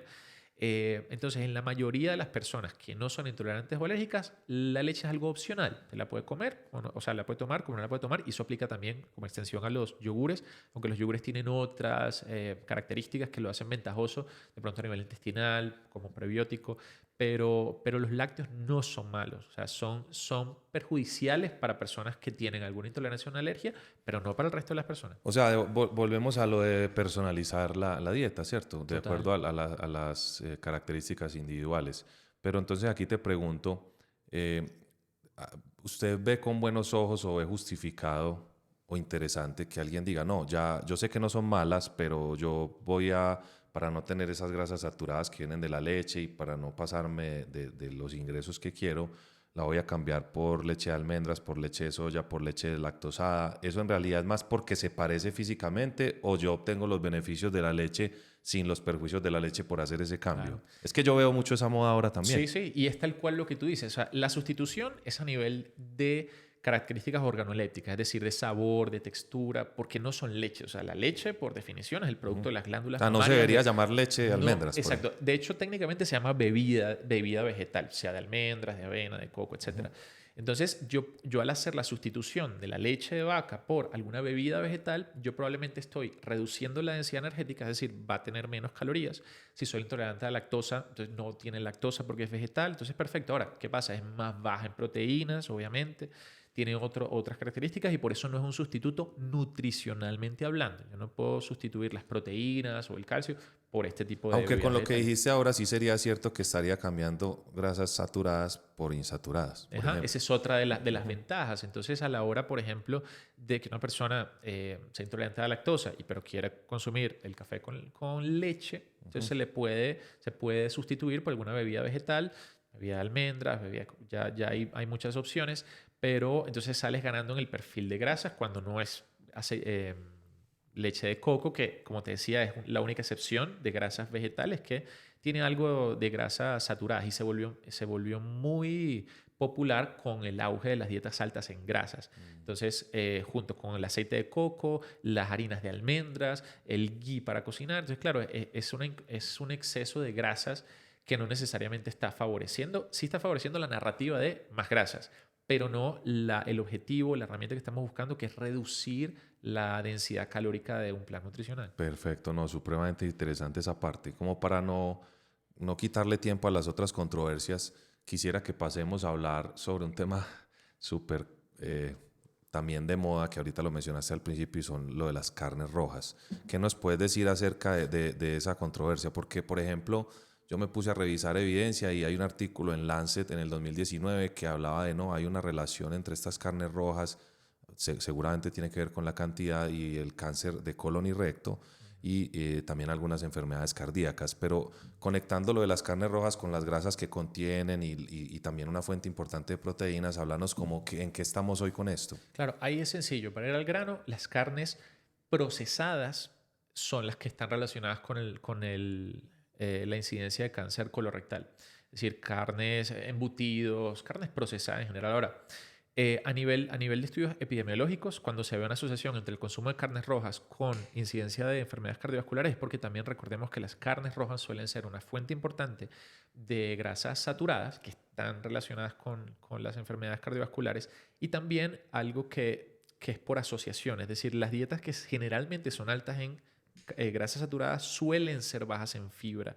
Entonces también ese es un punto importante porque cuando se ha visto estudios más controlados donde hay una dieta alta en carnes rojas pero magras con un suficiente aporte de frutas y vegetales, se ve que el riesgo se reduce enormemente. Entonces el problema es cuando ese exceso de carnes desplaza la fibra. Entonces, si a usted le gusta comer carnes rojas, simplemente evita las procesadas, elija cortes magros de carne y procure que haya una buena cantidad de fibra en su alimentación. O sea, ahí sí podría, por ejemplo, alguien decir, bueno, a mí me encanta la carne roja, también tengo preocupación por los efectos dañinos, entonces le voy a quitar el gordito, pues lo que le llamamos aquí en Colombia, y eso no le quita el 100% de las grasas saturadas, pero reduce proporcionalmente. Sí. Va a seguir teniendo algo de grasas saturadas, Sí. no va a ser más magro, por ejemplo, que una pechuga de pollo, pero es una forma de comenzar. Al final también cuando nosotros intentamos hacer cambios en la alimentación, uno siempre va gradualmente. Entonces siempre hay como, bueno, ¿cuál es el siguiente paso? Si yo como carnes rojas, y me pasa mucho, Doc, yo como carnes rojas todos los días. Bueno, vamos a hacer una cosa, vamos a incluir más pollo, más pescado y eso poquito a poco ir desplazando las carnes rojas. Luego variamos la cantidad, etcétera, hasta que finalmente logremos el objetivo. Pero entonces, si alcanzo a censar en el ambiente, a vos no te gusta mucho la dieta carnívora en cuanto a que la proporción más importante del consumo de alimentos sea solo carnes rojas. Claro, es que hay unos que hablan de pura carne roja y agua. Sí, total. Y carnes crudas, además, Sí, ¿no? sí. Que, bueno, ni hablar de los efectos negativos que puede tener comer carnes crudas para el organismo, que el riesgo de salmonelosis y demás. Pero más allá de eso, las dietas que son very low carb, es decir, carnívora, cetogénica, su mayor problema es el déficit de fibra. ¿Okay? Okay. Más allá de la adherencia, porque también se ha visto que a largo plazo son dietas difíciles de sostener, ¿no? Pero entonces, ¿qué pasa? Como generan este déficit de fibra, y la fibra es algo muy importante para el patrón evacuatorio, para la salud intestinal, entonces surge una narrativa de que es que la fibra no es necesaria. De eso hablaremos ahorita. Pero sí es el mayor problema y el exceso de grasas saturadas. Entonces, si usted se embarca en una dieta carnívora cetogénica, que no le sorprenda en un par de meses que el colesterol LDL vaya por las 300, 400, se ha visto. Entonces, ese es uno de los grandes problemas. El exceso de grasas saturadas y el déficit de fibra. Sí, para aclararle a la gente, el LDL, que es el que menciona aquí Carlos, es lo que se ha demostrado que tiene más relación con enfermedades cardiovasculares cuando está muy volado. Porque hay otro tipo de grasas, como de lípidos, como el HDL, que es los de alta densidad, que se consideran buenos. Sí, básicamente son las proteínas que transportan la grasa en nuestra sangre, el colesterol. Entonces tenemos el colesterol malo, que esa distinción de malo y bueno sirve didácticamente, pero en la realidad confunde mucho. No es que sea malo, el problema es que su exceso del LDL es lo que se ha asociado con enfermedades cardiovasculares. Y el HDL o colesterol bueno, pues obviamente tiene el efecto opuesto. Perfecto. Y conectame también esto de las carnes con, yo creo que hay una confusión también en la cual yo también he estado sobre qué es un ultraprocesado. ¿Nos puedes definir qué es un ultraprocesado? Y ya que lo mencionaste, de pronto no profundizar mucho, pero definirlo y decir qué puede hacer la gente para identificarlos en su dieta. Y ya sabemos que son estos sí como que están de acuerdo los nutricionistas en que no son lo ideal para incluir una dieta. Ahí sí uno empieza a hilar más fino. A ver, un alimento procesado es aquel alimento que ha sufrido algún tipo de transformación que lo hace diferente a como la naturaleza lo provee. ¿Okay? Entonces, sí es verdad que la mayor parte de los alimentos ultraprocesados reducen el valor nutricional. O sea, el proceso que sufre el alimento reduce su valor nutricional. Entonces, cuando tenemos, por ejemplo, el trigo. Le quitan como esenciales. Se le quitan vitaminas, minerales, fibra, y obviamente lo que queda es un alimento de menor valor nutricional, ¿okay? Que generalmente al perder fibra reduce la capacidad de saciedad que tiene y por eso es más fácil comer un exceso de harinas que un exceso de cereales integrales. Es más fácil comer un exceso de harina de trigo y un exceso de avena, por ejemplo, o de maíz en su forma natural. Pero no todo alimento que es procesado es perjudicial. Incluso muchas veces puede ser conveniente. El ejemplo clásico son los suplementos de proteínas. Entonces, por ejemplo, las harinas de trigo, maíz, etcétera, pierden valor nutricional y obviamente son carbohidratos en polvo, así como la proteína de suero de leche, que es de los mejores alimentos que existe, que puede venir de la leche, en el caso de proteínas de suero de leche, pero también tienes proteínas en polvo de la carne, de los huevos, incluso de vegetales, ¿verdad? Pero es una forma muy práctica de aumentar tu ingesta de proteínas diarias. Entonces, a ver, no todos los procesados son perjudiciales, pero la mayoría, justamente porque pierden valor nutricional y generan menos saciedad, son los que te hacen comer de más. Poneme 3 ejemplos de procesados que no son tan buenos y 2 o 3 de procesados que sí pueden ser buenos.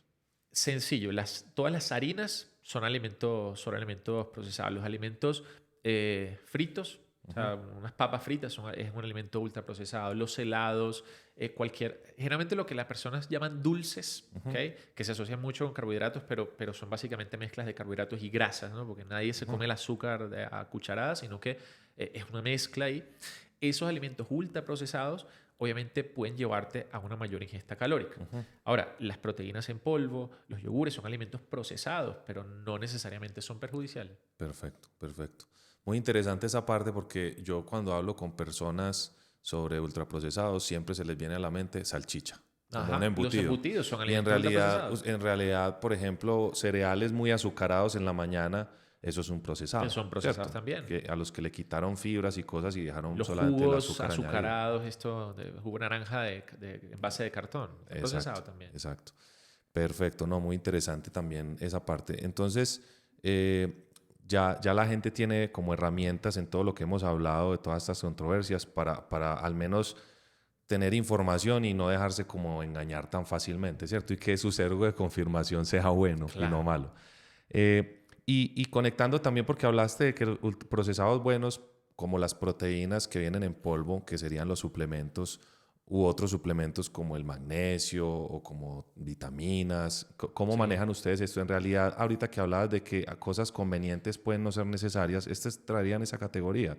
O sea, que los suplementos no son necesarios si uno tiene una buena dieta, pero que se podrían consumir balanceando pues como los ingresos y egresos del día con un nutricionista. O sea, ¿qué nos puedes decir sobre los suplementos y esta controversia que hay sobre el magnesio, sobre vitaminas, sobre proteína en polvo? Bueno, este tema daría para otro podcast seguramente, pero a grandes rasgos, un suplemento es algo que viene a complementar algo que no estoy consumiendo desde la alimentación y que lo necesito. ¿Okay? Entonces, por ejemplo, tenemos suplementos de macronutrientes, suplementos que son carbohidratos en polvo, por ejemplo, para atletas son muy útiles. Tenemos suplementos de proteínas en polvo. ¿Okay? Es raro el de grasas, ¿verdad? Pero principalmente suplementos de carbohidratos y de proteínas en polvo. Luego tenemos suplementos de micronutrientes, es decir, vitaminas y minerales. Entonces, dependiendo del contexto que yo tenga en cada persona, alguno de esos suplementos puede ser interesante. Por ejemplo, en un atleta, sobre todo atletas que son de fondo, es decir, cuya actividad dura varias horas, esa persona necesita consumir carbohidratos durante el entrenamiento. Si usa alimentos naturales sin procesar, sería muy difícil. Tiene que llevar, de pronto, una fruta, y además la fruta tiene algo de fibra, entonces no es como la ideal para ese momento. Entonces existen geles de carbohidratos, gomitas, etcétera, que para una persona sedentaria no son ni necesarios ni convenientes. Pero en ese contexto es muy conveniente. Puede marcar la diferencia entre terminar la carrera o no. Luego, los suplementos de proteínas. Muchas veces se ha pensado que los suplementos de proteínas son solamente para personas que están en el gimnasio y quieren ganar masa muscular, entonces que personas que quieren perder grasa no necesitan. No, de hecho, uno de los grandes problemas de las personas con sobrepeso y obesidad es que no alcanzan una buena cantidad de proteína durante el día. Entonces, el uso de suplementos puede ser interesante, suplementos de proteína para alcanzar ese total y evitar que la persona pierda masa muscular mientras va perdiendo grasa. Entonces, es importante en cualquier escenario lograr un buen aporte de proteína y si esto no es posible a través de los alimentos, se puede considerar el uso de proteínas en polvo.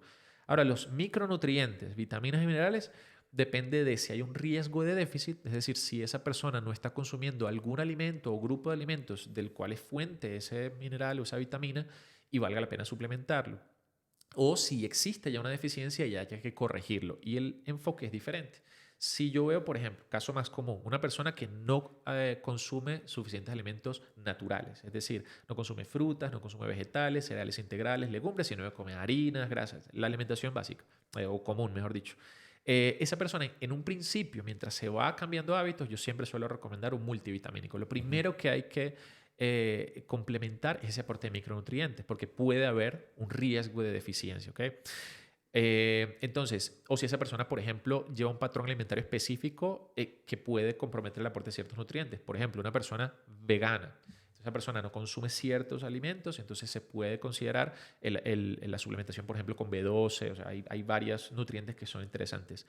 Pero si esa persona ya tiene una deficiencia, por ejemplo, la persona no toma luz natural, o sea, se encierra en una oficina desde las 6 de la mañana hasta las 5 de la tarde, no tiene exposición a la luz del sol, esa persona puede estar en riesgo de un déficit de vitamina D, cosa que fue muy común durante la pandemia. Entonces sí, la vitamina D, como como toda vitamina y mineral, es esencial, es decir, el cuerpo no puede sintetizarla si no la captamos. En este caso, la vitamina D es la excepción en el sentido de que la captamos de fuera, pero no de un alimento, sino de la exposición a la luz del sol. Entonces, si no tenemos acceso a la luz del sol, al menos en suficiente cantidad, que serían más o menos unos 45 minutos a la semana, ¿ok? Entonces esa persona necesita, primero, ojalá hacerse un examen de vitamina D para confirmar si hay una deficiencia o no, y dependiendo del grado de deficiencia, el médico en este caso es el que prescribirá la dosis, ¿ok?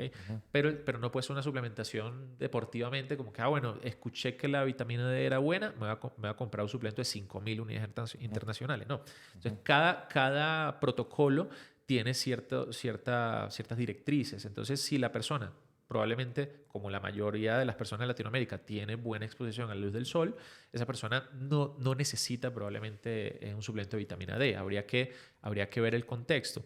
Pero en casos puntuales como magnesio, o sea, cosas que se van haciendo también con el tiempo populares, estos suplementos de calcio, suplementos de hierro, y personas que tienen una farmacia donde tienen suplemento para cada vitamina. Todo. Cuando realmente, si no hay una deficiencia, un multivitamínico te va a ayudar. Es decir, un suplemento que tenga todas las vitaminas y todos los minerales, pero cuyo aporte no supera el 100% de lo que necesitas en el día, porque se entiende que está complementando, no sustituyendo una buena alimentación.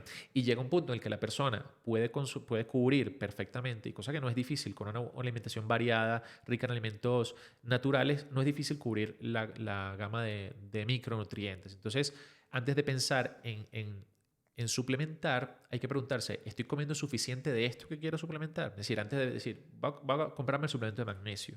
Venga, yo estoy consumiendo suficientes fuentes de magnesio, suficientes vegetales de hoja verde, productos lácteos, frutos secos, porque si es así, probablemente yo no necesito un suplemento de magnesio, yo necesito aumentar la cantidad de alimento fuente de ese nutriente. O sea, la desinformación podría salir muy cara. Sí, Claro, porque la gente se gasta un montón de plata pensando que cosas que no está necesita, cuidando su salud. y sobre todo que te distrae de donde sí tienes que invertir. O sea, es más común personas consumiendo suplementos de magnesio que personas consumiendo, por ejemplo, suplementos de omega 3, que puede ser mucho más importante. Pero yo aquí quería preguntarte algo. Entonces, la idea central del tema de suplementos es como, porque hay una falsa concepción, por ejemplo, de que si una persona se come 300 gramos digamos, de carne roja, tiene 300 gramos de proteína, y en realidad una gran proporción es agua, otra proporción son grasas y otra proporción importante son proteínas. Es una buena fuente de proteínas, pero no es el 100%. De hecho, en una carne puede haber 60, ¿no? ¿Qué porcentaje de agua puede haber? 50, 60%, no sé. Ahí la cosa es que los alimentos son combinaciones Exacto. de nutrientes. Eso cuando se habla de 30 gramos de pollo, no se habla de 30 gramos de proteína. El pollo, como tú decías, tiene agua, tiene proteínas, tiene otros nutrientes. Entonces, en líneas generales, cada 30 gramos de alguna carne, o sea, un tejido, pues, aves, carnes rojas, etcétera, tiene unos 7 gramos de proteína. Entonces, por eso cuando hablamos de yo necesito al día 150 gramos de proteína, no es que con un bistec de Eso. 150 A gramos la idea que quería llegar es que la suplementación es muy importante en personas con un gasto energético muy alto, en las cuales llegar a esas metas de proteína es muy difícil a través de la dieta. En el caso de los suplementos de proteínas. En el caso de los suplementos de micronutrientes ya pues depende de cada caso, ¿no? Son comunes en personas que no acostumbran a comer alimentos naturales, que son la principal fuente de vitaminas y minerales, porque como te decía, cuando se procesan estos alimentos se ven desprovistos de muchos micronutrientes, vitaminas, minerales. Perfecto. Me queda muy claro como el panorama general. Yo también sobre este tema eventualmente tengo con Lady la intención de hacer un live para que la gente que tiene tantas dudas, vos que sos experto en nutrición deportiva, no sé si de pronto te pueda interesar más adelante. Me encantaría, por supuesto. De hablar de suplemento. Entonces, para que nos sigan, se conecten y estén pendientes, que les prometemos un live de suplementos con Carlos, claro que es experto en nutrición deportiva. Hablemos ahora del rey de la controversia, que son los carbohidratos. Hacernos como la definición de qué es cada uno y la controversia actual de por qué hay gente con, no hablemos de nombres propios, pero hay gente con muchos seguidores de mucho renombre que casi está diciendo no consuman carbohidratos, incluyendo los naturales, que sabemos que eso puede ser un problema. A ver, técnicamente, cuando hablamos de carbohidratos, carbohidratos es sinónimo de azúcar. La diferencia es que nosotros solemos llamarle azúcar solo al azúcar blanca. Entonces, cuando le ponemos nombre a cada cosa, carbohidratos es igual a azúcar, pero dentro de esa gama de carbohidratos y azúcares nosotros tenemos distintos tipos, que ya vamos a ver, y uno de esos, un miembro de esa familia, es el azúcar blanca. Entonces, a grosso modo tenemos carbohidratos o azúcares que son complejos, o sea, que son grandes moléculas, son más difíciles de absorber y de digerir y absorber, su digestión es más lenta, como por ejemplo cereales, legumbres, etcétera, que son fuentes de almidones. Y luego tenemos los carbohidratos simples, ¿okay? Que no significa que sean malos, sino que son más fáciles de digerir y absorber, son moléculas más pequeñas.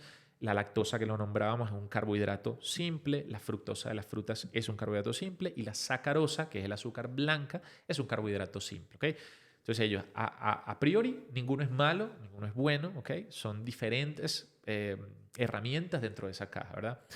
Ahora, yo no sé si adrede o por desconocimiento, muchos profesionales de otras áreas utilizan esta confusión de términos para decirle a la gente que como el azúcar es malo, por ende todos los carbohidratos son malos porque todos los carbohidratos son azúcares. Yo no sé si es que no entienden realmente esta distinción técnica o que O la la ignoran. entienden pero la usan a su favor. ¿Por qué? Porque si yo te digo, hay que reducir el consumo de azúcar añadida, de sacarosa añadida. Bien, eso es cierto.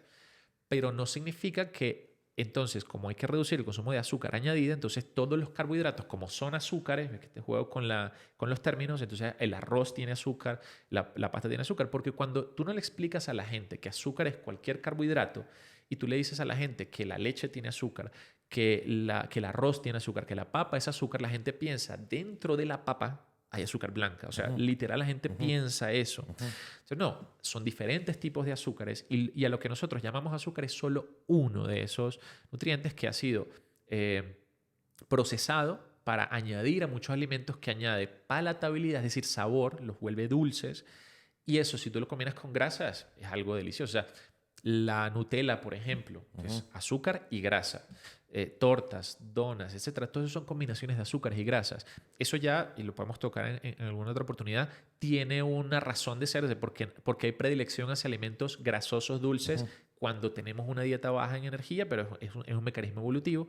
Pero el asunto es que no todos los azúcares son malos. ¿Okay? Hay que entender que son una fuente de energía, de hecho es la fuente preferida de energía de nuestro cuerpo. Cuando el cuerpo tiene suficientes carbohidratos en forma de glucógeno, básicamente el glucógeno sería el tanque en el cual se almacenan los carbohidratos. Nosotros tenemos un tanque, digamos, de gasolina en nuestros músculos principalmente, que es el glucógeno muscular, es el que se usa casi exclusivamente para el ejercicio, ¿okay? Pero que es limitado, puedes tener 300, 400 gramos de carbohidratos almacenados en un momento específico en tus músculos. Por eso hay que, en personas activas, rellenarlo. Y tienes un tanque más pequeño, que sería el glucógeno hepático en el hígado, que es el que se encarga de mantener tus niveles de glucosa entre una comida y otra. ¿Okay? No se usa ese glucógeno para el entrenamiento. Entonces, como a diferencia de las reservas de grasa, que es básicamente lo que el cuerpo aguante de grasa, las reservas de carbohidratos son limitadas. Entonces, si sumamos el glucógeno hepático con el glucógeno muscular, llegamos a medio kilo tal vez de carbohidratos que además están almacenados con agua. ¿Okay? Y esa es la razón por la cual cuando quitamos los carbohidratos, nosotros perdemos, al cabo de pocos días, pocas horas, perdemos esos carbohidratos, pero también el agua con el que están almacenados y por ende perdemos peso. Entonces, claro, mucha gente se quita los carbohidratos y a los 2 días pierde 2 kilos y dice, los carbohidratos engordan. No, es que te quitaste la reserva que tenías de glucógeno, más 1,5 litros más o menos de agua que viene almacenado con ellos. Entonces, claro, pierdes 2 kilos, pero no perdiste todavía grasa. Uno lo que puede perder de grasa son entre 60 y 80 gramos diarios. Entonces, si uno pierde 1 kilo de un día a otro, eso probablemente es agua. Sí. Entonces, a ver, hay carbohidratos que son muy fibrosos, que son generalmente carbohidratos sin procesar, como cereales integrales, legumbres, frutas, vegetales, que son muy positivos y muy beneficiosos para la salud. Y hay carbohidratos que son simples, que han sido refinados, que de pronto hay que limitar un poco más su consumo, ¿okay? Pero sobre todo los que son añadidos, porque a ver, las frutas tienen un carbohidrato simple que es la fructosa. Entonces, también ha habido esta narrativa de que las frutas tienen azúcar. Sí, las frutas tienen también sacarosa, pero principalmente tienen fructosa, y no es un carbohidrato que primero en sí mismo sea problemático. Se ha vendido mucho esta idea de que la fructosa genera hígado graso, ¿verdad? El problema es que la fructosa que ven en las frutas es muy diferente. O sea, estamos hablando de un nutriente que ocurre de forma natural, la fructosa en las frutas, que viene acompañado de un montón de agua y de un montón de fibra y de micronutrientes.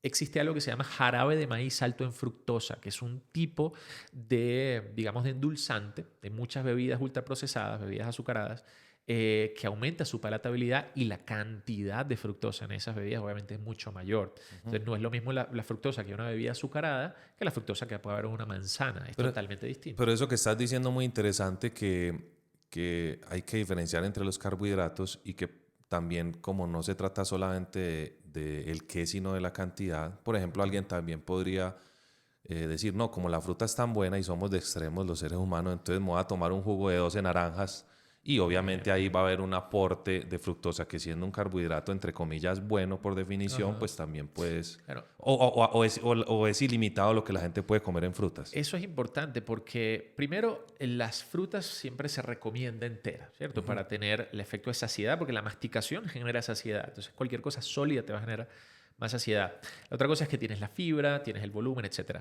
Es muy diferente que tú cojas unas fresas y las metas a la licuadora y te tomes lo que sale de allí, al jugo de naranja, que siempre se usa como el chivo expiatorio. O sea, todas las tribus low carb dicen, no, el jugo de naranja. ¿Por qué? Es malo porque pierdes la fibra, porque usas más, claro, pero es que es un exprimido. Tú no coges la naranja, la metes a la licuadora y te tomas lo que sale. Sí. Entonces, comer la naranja, por ejemplo, una naranja es igual a comer una manzana a nivel de carbohidratos, Sí, sí. fibra, etc. El problema es que cuando exprimimos una fruta, dejamos en el bagazo la fibra, Claro. y tenemos que usar muchas más naranjas para llenar ese vaso. Entonces usamos 5 naranjas para un vaso y ahí tenemos principalmente carbohidratos en forma de fructosa, pero además hay un exceso de calorías y una baja cantidad de fibra. Entonces es un tipo de jugo muy distinto a lo que sería coger las fresas o coger la papaya, el melón y consumirlo. Y la otra cosa es que se ha visto, o sea, a alguien se le ocurrió con su mente científica decir, bueno, pero vamos a ver si aún así, o sea, si la persona comiera un exceso de fructosa, en el marco de un déficit energético, ¿qué pasaría? O sea, es inherentemente malo. Y se ha visto que cuando las calorías son iguales, estamos hablando de experimentos que se han hecho con 100 gramos de fructosa. O sea, Que la es fruta mucho. que más fructosa tiene un 10%, 12% de fructosa o 50% de sus carbohidratos totales, ¿no? Entonces sería imposible llegar a 100 gramos, o sea, prácticamente imposible llegar a 100 gramos de fructosa desde las frutas, sí desde bebidas azucaradas. Y aún así, si digamos, calóricamente estamos por debajo de lo que consumimos o igualamos la cantidad de carbohidratos, no se ve diferencia. Y eso fue un resultado impresionante. Muy Claro, interesante. esto no quiere decir bajo ninguna circunstancia que haya que hacerlo. Sí. Simplemente se ve si realmente, como se dice, el exceso fuera de contexto sea inherentemente malo. El problema es que en la práctica no ocurre así. Una persona que tomó un montón de jugo de naranja durante el día o bebidas azucaradas, porque ni siquiera yo creo que con jugo de naranja sería muy difícil llegar, pero una persona que consume un exceso de bebidas azucaradas probablemente no va a consumir un montón de vegetales, un montón de proteínas, o sea, viene con otros efectos, o sea, con otro contexto que también hay que analizar. Y una cosa que habría que aclarar ahí es que vos estás hablando de jugos que vos hiciste en tu casa, porque cuando uno compra un jugo en un envase que dice que es jugo de naranja, eso tiene azúcares añadidos Por supuesto. con casi que todos, ¿no? Sí, o los que pedimos en un restaurante, por ejemplo, un jugo de fresa, pero te viene con azúcar, te viene con mucha más cantidad. Entonces, si alguna persona, o sea, ¿en qué persona valdría la pena, por ejemplo, incluir jugos? En personas que tienen una gran ingesta de energía, que sería muy difícil solamente con alimentos sólidos, por lo que te mencionaba, genera mucha saciedad y tal vez es difícil llegar a las cantidades. Entonces esa persona puede coger la fruta que igual se hubiese comido entera, la coloca en la licuadora, no le echa azúcar, le echa agua al gusto y lo que sale de la licuadora se lo toma sin pasarlo por un colador para no perder la fibra. Entonces podría ser interesante, pero en la mayoría de las personas que están buscando saciedad, siempre va a ser mejor la fruta entera. Y has hablado mucho de la fibra durante todo el episodio y yo quería que me hicieras ahí un énfasis sobre por qué es tan importante la fibra y si realmente es necesaria, porque en todos esos procesos industriales casi que es el bagazo, el desecho. Pero como nutricionista, háblanos de eso. ¿Por qué la fibra es tan importante? Ya. Yo me di cuenta de la importancia que tiene la fibra cuando leí un estudio, un metaanálisis que decía que el principal factor relacionado con la incidencia de enfermedades crónicas a largo plazo, uno esperaría que fuera el exceso de azúcar, el exceso de grasa, el déficit de proteína, el déficit de fibra.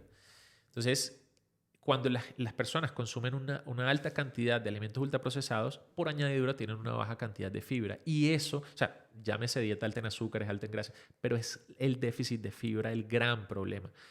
Y alguien podría decir, es que la fibra no es un nutriente, porque la fibra no se puede usar como energía. La fibra es un tipo de carbohidrato, cabe destacar, es un tipo de carbohidrato complejo, pero que no puede usarse como energía. Entonces mucha gente dice, no, eso solamente sirve para ir al baño, para generar gases. Hay muchos de estos argumentos que se aprovechan de una media verdad que, como te digo, no sé si consciente o inconscientemente usan la retórica, pero sí es cierto que la fibra no se usa como energía, sí sirve para promover el tránsito intestinal, cosa que es buena. Ojo, cualquier persona que les diga que ir al baño frecuentemente es malo, si la consistencia, por supuesto, es adecuada, le está mintiendo. O sea, todos deberíamos ir por lo menos una vez al día al baño. Eso te habla de un buen funcionamiento del intestino. Además que la fibra, y aquí viene una de las principales cosas, es el alimento principal de las bacterias de nuestro microbioma, de las bacterias, de esos bichitos que están en el intestino y que se encargan de fermentar ciertos tipos de fibra y producir ciertos compuestos que son muy beneficiosos para la salud, como los ácidos grasos de cadena corta, butirato, etc. Entonces, es conveniente, no sé si necesaria, o sea, si pudiera decir necesario, pero yo diría que ante la evidencia es casi necesario consumir fibra a diario, porque el no consumir fibra primero está asociado con muchos tipos de cáncer, y generalmente una dieta baja en fibra te va a llevar a baja saciedad y a consumir más de otro tipo de alimentos ultraprocesados. Entonces la fibra es importantísima. Y conectando con todo lo que hemos hablado, pues uno podría decir aquí una analogía como que la fibra en parte, porque tiene muchos beneficios, podría ser como el freno del exceso energético, porque si me genera saciedad, entonces yo, a diferencia de un ultraprocesado de dulce, por ejemplo, voy a comerme 20 confites, pero si consumo azúcares naturales de la fruta, pero además tienen fibra, yo aguantaré, me comeré 2 manzanas, pero me puedo tomar 5 jugos sin la fibra. Entonces es muy importante eso. Muy interesante porque yo creo que la fibra se ha arrinconado mucho y si tú te das cuenta, por ejemplo, el azúcar, de donde provienen azúcares añadidos de la caña, también en su proceso industrial le sacan toda la fibra, ¿cierto? Alimentos que son o sea, bajos en fibra suelen ser altos en micronutrientes. Entonces es una herramienta perfecta cuando yo quiero reducir la densidad calórica de mi alimentación y aumentar la densidad nutricional. O sea, los alimentos altos en fibra tienden a ser bajos en calorías y son muy saciantes, vegetales, frutas, cereales, y tienden a ser muy altos en densidad nutricional. Y ya dijiste que las frutas son una buena fuente de fibra. ¿Qué otras para la gente que no disfruta tanto? En general, cereales integrales, o sea, la avena, por ejemplo, es por excelencia, el arroz integral son muy buenas fuentes de fibra, las legumbres, que aquí se gustan bastante, frijoles, lentejas, todo eso, obviamente en su justa medida. Y hay personas que de pronto les genera distensión abdominal. Entonces, en ese caso, siempre hay que individualizar y ver cada alimento, pero siempre el incluir alimentos más altos en fibra va a generar mucha saciedad. Cuando tú tienes un desayuno, que es, por ejemplo, avena, con fresas, con frutos secos, porque no solamente vegetales, o sea, las fuentes de carbohidratos pueden ser altas en fibra, algunas fuentes de grasas también lo son. Las fuentes de proteínas, o sea, animales carecen de fibra. De hecho, por eso es que las dietas cetogénicas y carnívora, el principal problema es el déficit de fibra, porque esos alimentos no contienen fibra. Los alimentos animales no contienen fibra. Pero ciertos frutos secos, semillas, las semillas de chía, semillas de linaza, almendras, maní, son altos en fibra, proporcionalmente, obviamente. Entonces, un desayuno así, y si a esos huevitos que comemos el desayuno además le añadimos vegetales, o sea, quiero que te imagines un desayuno así. Primero el volumen, los colores y la saciedad que genera para alguien que sobre todo está acostumbrado a comer una arepita con un huevo y quesito. Entonces, claro, va a llenarle más y eso, digamos que instintivamente le hace decir, oye, yo voy a perder peso así, voy a perder grasa, pues estoy comiendo mucho. Y es eso, es esa asociación natural entre el volumen de la comida con su valor calórico, porque la gente ni siquiera piensa en calorías, piensa en comida. Si como mucha cantidad de comida, va a ganar peso. Si como poquita comida físicamente, va a perder peso. Y no necesariamente es así. Muchas veces los buenos planes nutricionales que buscan reducir calorías aumentan volumen, porque estás reduciendo el total de calorías por unidad de peso y de volumen. Entonces aquí sería bueno diferenciar ahorita que dijiste que los cereales también son buena fuente de fibra. En cómo diferencia la gente en un supermercado un cereal que es azúcar añadido versus un cereal que es fuente de fibra. Lo principal es cuando está en su forma entera, su forma integral. O sea, cuando hablamos de avena, de arroz integral, ¿okay? Son alimentos que obviamente tienen menos procesamiento que cuando hablamos, por ejemplo, de pan blanco, arepa, etc. O sea, la presencia de fibra va asociada con el grado de procesamiento que tiene el alimento. Entonces, si es la avena en su forma entera, va a tener mucha más fibra que la harina, por ejemplo, de avena, aunque la harina de avena sigue teniendo algo de fibra.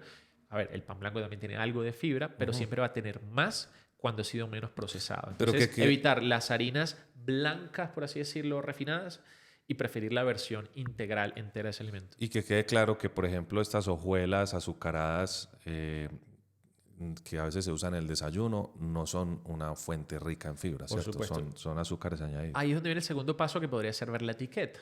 En la etiqueta tú tienes dos partes a identificar. Una es la lista de ingredientes, y generalmente la lista de ingredientes, por ley, debe estar listada desde del ingrediente que está en mayor presencia en el alimento hasta el que menos está. Entonces, el principal ingrediente debería ser, en este caso, avena, grano entero, harina de trigo integral, etcétera, y no debería tener azúcar añadida. ¿Okay? Entonces, muchos cereales de desayuno suelen tener, sí, de pronto tienen algo de fibra, tienen salvado de cereales, pero también se le añaden miel, azúcar, frutos secos, que no es que sea malo, pero recordemos que aumenta el valor calórico y no es lo mismo que entonces consumir, por ejemplo, la avena en su forma integral, solita. Hay un tema sobre el que no hemos hablado que cuando falta es incompatible con la vida, y es el agua.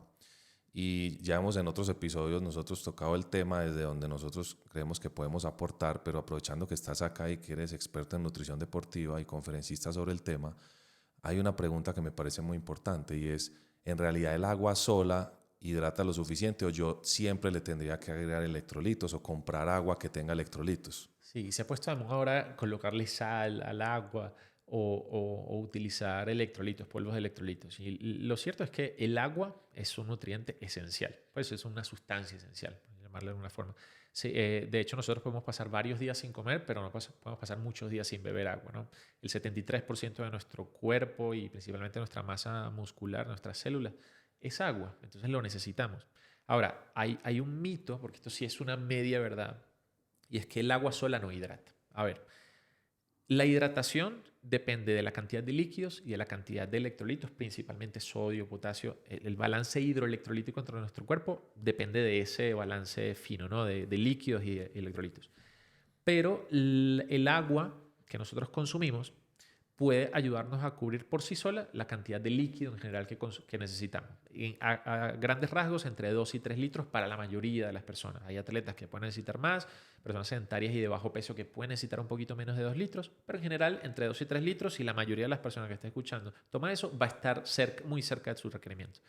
Ahora, hay ciertos casos en los que el agua sola no va a lograr un balance hidroelectrolítico, o sea, normalizar ese balance hidroelectrolítico, y es en el caso de ciertos deportistas principalmente, y por eso muchas de las bebidas deportivas que usan los atletas tienen no solamente agua, sino que tienen electrolitos y tienen además carbohidratos. Por otras razones ya vimos que los atletas gastan carbohidratos, o sea, energía en forma de carbohidratos, ese carbohidrato se gasta y por eso conviene consumir fuentes de carbohidratos durante el ejercicio que dure más de 1 hora y media, ¿ok? Continuo. Entonces, corredores, triatletas, ciclistas, que hay mucho en la ciudad además. Entonces, en ese tipo de población, el agua sola, después de cierto tiempo de actividad, no va a alcanzar para restablecer el balance electrolítico. ¿Por qué? Porque va gastando carbohidratos, necesita reponerlos durante, pero además a través del sudor va perdiendo principalmente sodio. Se pierden otros, pero principalmente el sodio. Y la pérdida de sodio compromete el rendimiento y el balance electrolítico después de cierto tiempo. Entonces, si la persona va a hacer una actividad física de 1 hora o menos, si está en el gimnasio y si en el gimnasio además hay aire acondicionado y demás, no va a alcanzar a sudar tanto como para perder una cantidad importante de sodio. No tiene que consumirlo durante el entrenamiento. ¿Por qué?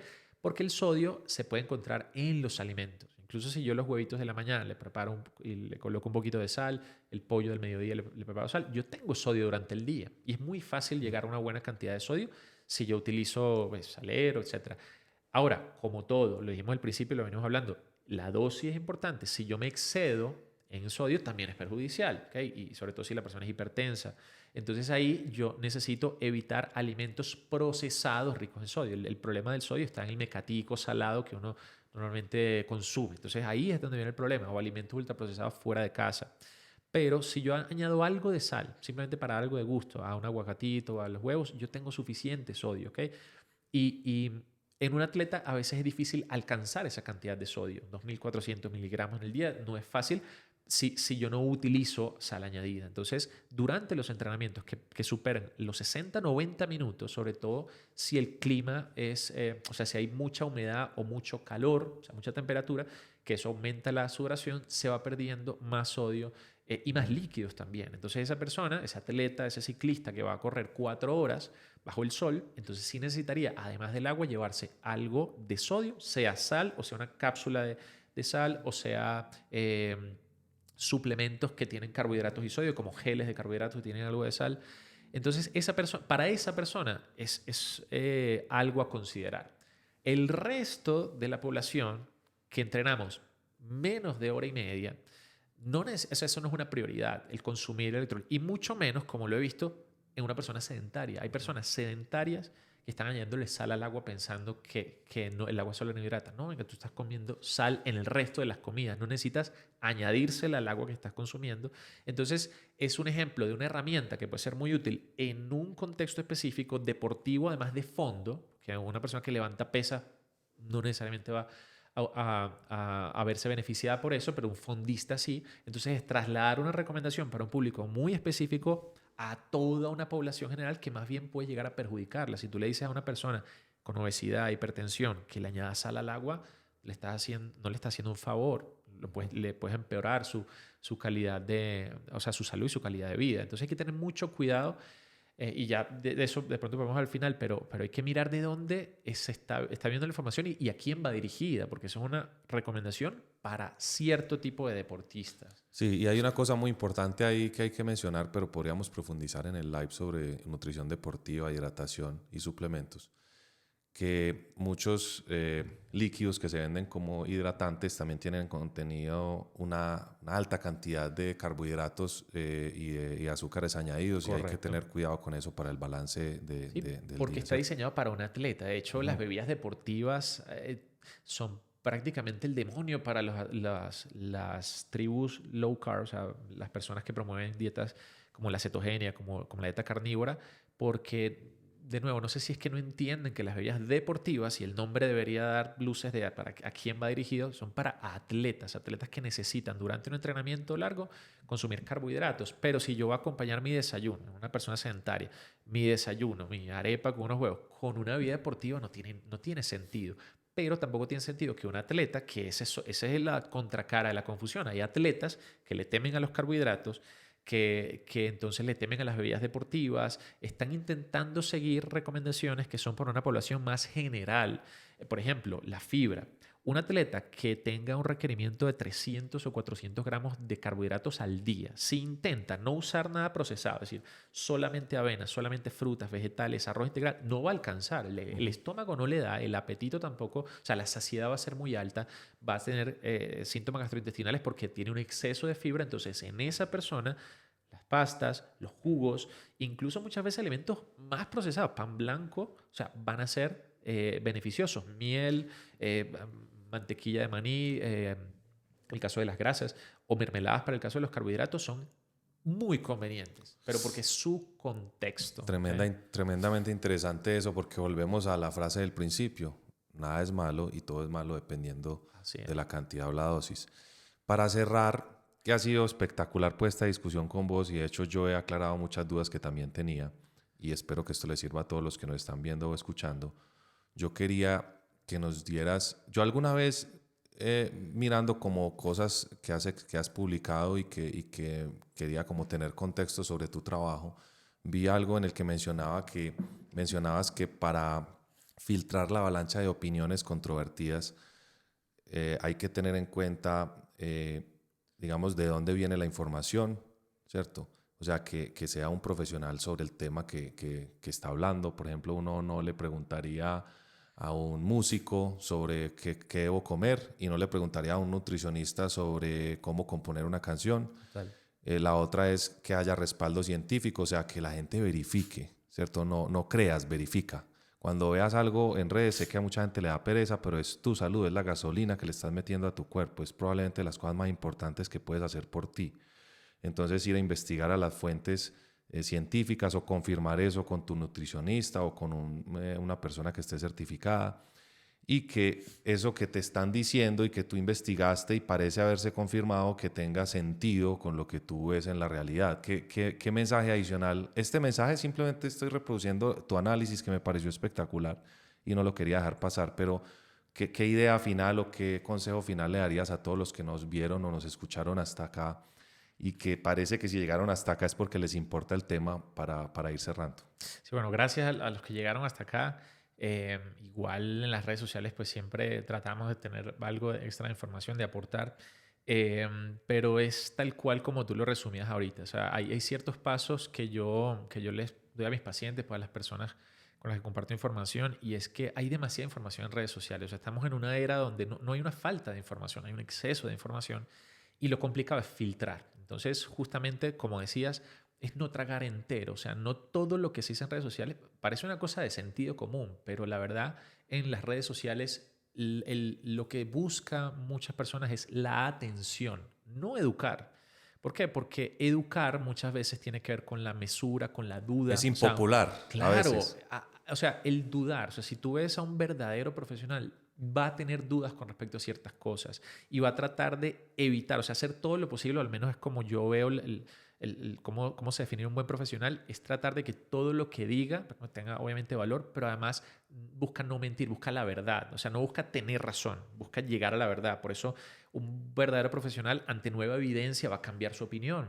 Entonces va a decir, no, mira, esto que, sobre lo cual teníamos dudas, apareció tal evidencia, y uno cambia de opinión. Entonces una característica es dudar, es decir, mira, no sabemos hasta ahora, esto es lo que tenemos, podemos estar equivocados. Eso es un buen profesional. Nunca lo vas a ver de una persona que es lo que llamamos un Dunning-Kruger. ¿Sabes lo que es el efecto Dunning-Kruger? Sí. Básicamente una persona que, como no fue formado en el tema, y eso es algo muy común, todas las personas que uno escucha en redes sociales hablando con tanta propiedad y satanizando alimentos y demás, te garantizo, no son nutricionistas. Eso es lo primero que la gente debería ver. O sea, si yo voy a escuchar a alguien que me está hablando de, por ejemplo, de que la Tierra es plana, no voy a encontrar un geólogo, ni un astrofísico, ni un astrónomo diciendo eso, porque son personas que han estudiado, que entienden la ciencia, cómo funciona la ciencia detrás de eso, y no me van a mentir.